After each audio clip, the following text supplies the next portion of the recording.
invited guests, fellow participants, it's always a pleasure to be part of global efforts to find peaceful solution to any war-torn area in the world.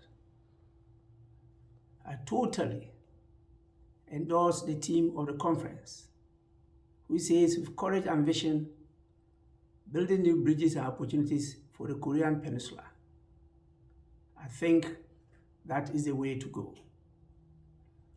In my presentation, I'll touch on the intro, which is the problem and the efforts made so far. I will also respond to the new call for a new peace regime and then give some recommendations and a conclusive word. Honorable participants, you all know that since the end of the Korean War in 1953, a series of efforts have been made to achieve a comprehensive peace on the Korean Peninsula. Some achievements have been made, but there's a lot yet to be done. Rightly so, today there's a call for an urgent need of a kind of peace regime for the Korean Peninsula. A regime that draws on the setbacks of the past and focuses on an incremental roadmap towards a comprehensive peace on the Korean Peninsula.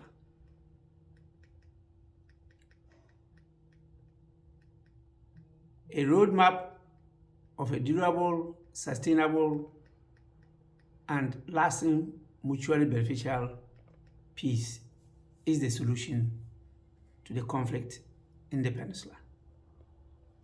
We all know the origins of the division of the Korean Peninsula and the major factors which have sustained North-South Korean confrontation based on the Cold War released nuclear deterrence system.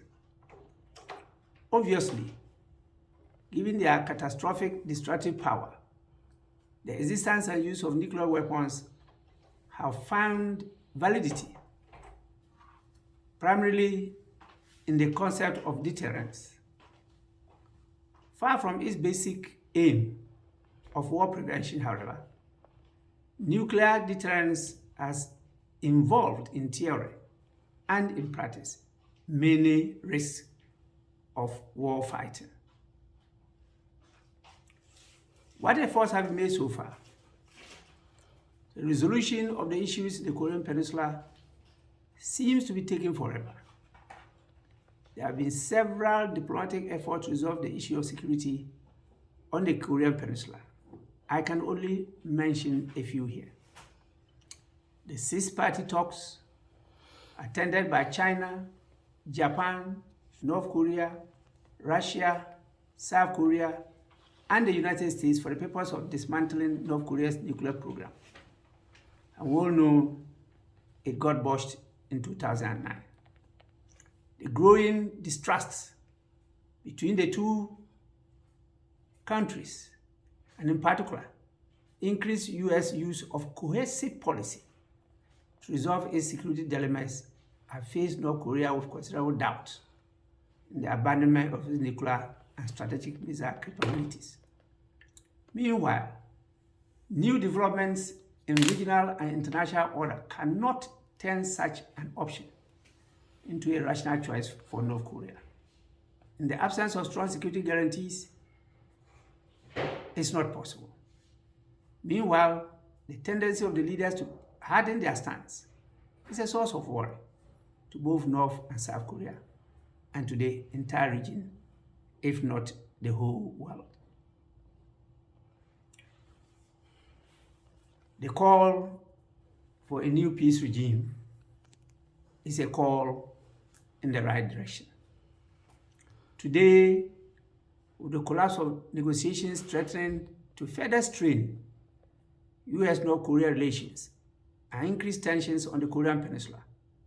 A more earnest and sober discussion about how to build mutual confidence, enhance stability, and strengthen peace, all the more important. It is the very basis why this gathering is extremely important. It is also the basis why I am calling for a more comprehensive and inclusive peace regime. I am optimistic that the fight for peace in Korea Peninsula can be won. What we need is to have all hands on deck. Let me repeat. What we must eschew is the tendency for the leaders in the protest to handle their stance. In negotiations of this nature, that can be counterproductive. Both South and North Korea must go with open hearts, minds, and hands. I entreat both countries to take a deep introspection for the sake of their respective citizens and families in the peninsula and push for a peace accord that serves their mutual interests. Every country, every sub-region, and every continent is faced with its own unique problems. Thus, global focus appears to be temporarily giving way to national focus when it comes to the resolution of the issues that confront us globally.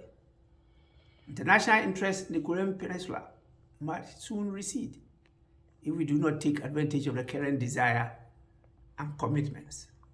This is an era of dialogue and consensus building, and all antagonistic maneuvers must cease. The historic Mutual Defense Treaty with the US, which was concluded after the armistice with North Korea in 1953, was a main pillar in deterring North Korean invasion. I am convinced that the issue of a peace regime to replace the armistice agreement is a cornerstone in building a new non-confrontational system of relations in Korea that will ensure the security of all parties involved and their equal cooperation. I'm aware the historic South-North communique of July 4th, 1972, under which the two Koreans agreed to on the package of epochal measures to reduce tensions in the Korean Peninsula and work for peaceful reunification still remains a basis for inter-Korean relations. As we have seen during this global COVID-19 pandemic, business as usual is not an option for decision makers in finding solutions to the multiple challenges and crises around us. This is the reason why I will continue to applaud the Universal Peace Federation for their philosophy and concept of striving towards global peace. And so I want to put forward these recommendations for your kind consideration. In order for us to, at the end of the day, be able to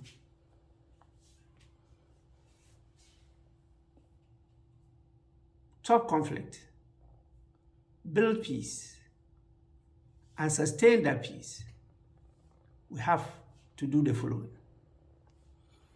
We have to adopt a new comprehensive peace approach of innovation and inclusiveness at a joint conference of political, traditional, religious think tanks and civil society leaders of both North and South Korea, approved by a clear mandate of the citizens through a referendum under the concept of one nation, one people, one destiny. The US, Russia, Japan, and the United Nations must act as active collaborators and moderators in this respect.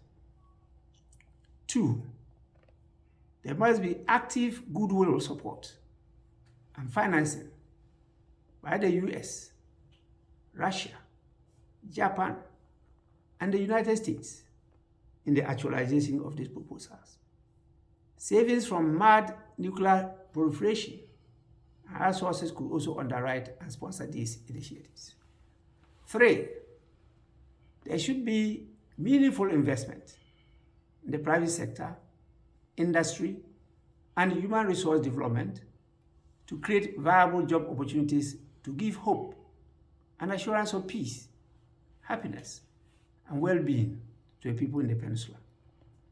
These initiatives should be implemented under the auspices of the United Nations and other relevant regional blocs. To conclude, therefore, I want to assure you, distinguished invited guests, ladies and gentlemen, that I am very optimistic that the fight for peace in the Korean Peninsula can be won. I am persuaded that the United States of America and Russia, who have a hand in where we are today on this issue, will play a key role in resolving it. There is an urgent need for a serious re-examination of the happenings in the Korean Peninsula. South and North Korea are one and the same people. They should not allow themselves to be divided by others.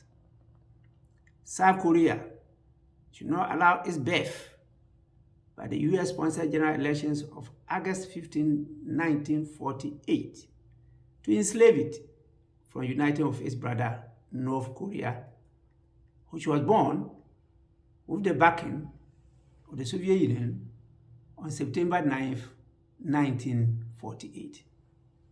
My plea is for South Korea to let the hurt and pain of North Korea's invasion on June 25, 1950 be a bad dream and let bygones be bygones. The statement that in unity lies strength is a truism. Korea must not lose out on the unique opportunity to work as one people with a common destiny towards peace and security. A policy of innovation and inclusiveness is a commendable step towards lasting peace. And to achieve lasting peace, you need courage and vision to build new bridges and opportunities for the Korean Peninsula. I know Koreans have courage and vision, and I trust they will apply the courage and vision constructively to bring lasting peace and not destructively to create conflict and intermittent war. Distinguished ladies and gentlemen, conveners, think tanks, and fellow participants, Africa, and for that matter Ghana, will always be willing to be part of any agenda that is driven towards world peace. It ought not be lost on Koreans that during the bloody war of 1950-53, which reduced the peninsula to ashes, Ethiopia, an African country, sent 6,037 soldiers to fight in the war. May there be lasting peace in the Korean Peninsula and in the world in general. I want to take this opportunity once again to thank all of you for your attention and for this rare opportunity to be part of this global conference. I thank you all.